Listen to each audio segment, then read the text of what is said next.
शादी के मामलों में पत्नियां क्या करती हैं, अक्सर पतियों को फंसाने का फायदा उठाती हैं दोस्तों, और झूठे केसेस में फंसा देती है और उनसे पैसा ऐंठने की कोशिश करी जाती है, चाहे अपील किसी के द्वारा ही क्यों ना की गई हो दोस्तों। अभी रिसेंट में भी हुआ था कि पति ने तलाक का मुकदमा डाला, उधर पत्नी ने झूठे मुकदमे दायर कर दिए, उस पर ब्रीफ वीडियो बनाया, जाकर आप देख लीजिएगा दोस्तों। हाईकोर्ट का उसमें बड़ा आदेश पति पक्ष में आया था। अब चाहे अपील किसी के द्वारा ही क्यों ना दायर की गई हो दोस्तों, और ऐसा तब होता है जब पत्नी की शिकायत पर उसके पति और उसके पूरे परिवार को सजा दी जाती है दोस्तों। और इसी को लेकर पंजाब और हरियाणा हाईकोर्ट ने तलाक के मामलों पर एक बड़ी बात कही दोस्तों। जय हिंद, नमस्कार, मैं एडवोकेट आशीष मिश्रा। लाइक कर दीजिएगा, शेयर कर दीजिएगा, सब्सक्राइब कर दीजिएगा, ताकि इन्फॉर्मेशन और लोगों को मिल सके दोस्तों, और लोग भी अगर पीड़ित हैं तो फायदा उठा सके दोस्तों।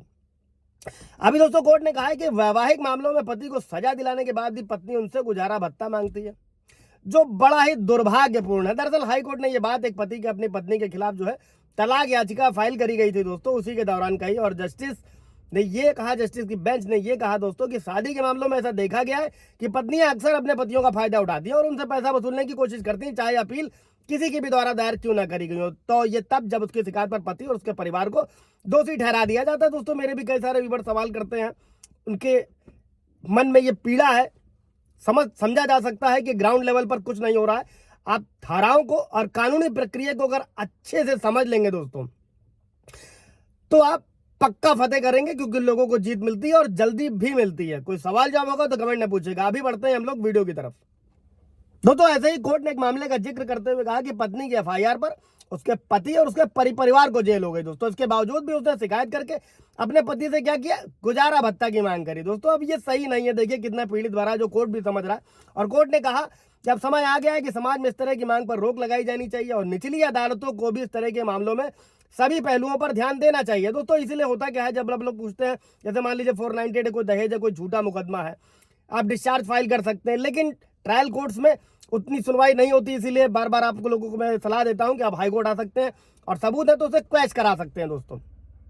अभी बढ़ते हैं वीडियो की तरफ कि फैमिली कोर्ट को क्या करना चाहिए। और कोर्ट ने आगे कहा कि न्याय की मांग है कि वैवाहिक मामलों से निपटते समय और स्थायी गुजारा भत्ता देते समय मामले के हर पहलू को ध्यान में रखा जाए, जिसमें व्यवहार, आचरण और सभी पक्ष द्वारा लगाए गए आरोपों का स्तर शामिल होना चाहिए दोस्तों।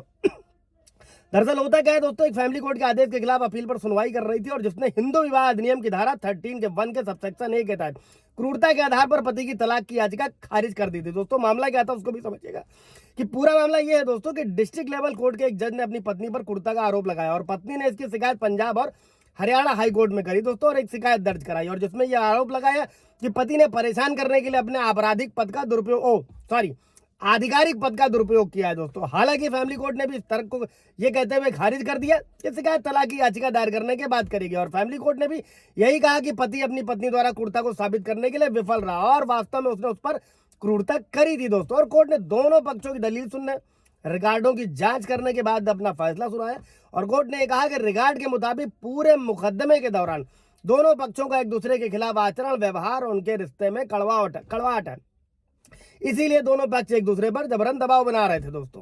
कोई सवाल जवाब होगा तो कमेंट में पूछिएगा। Thank you.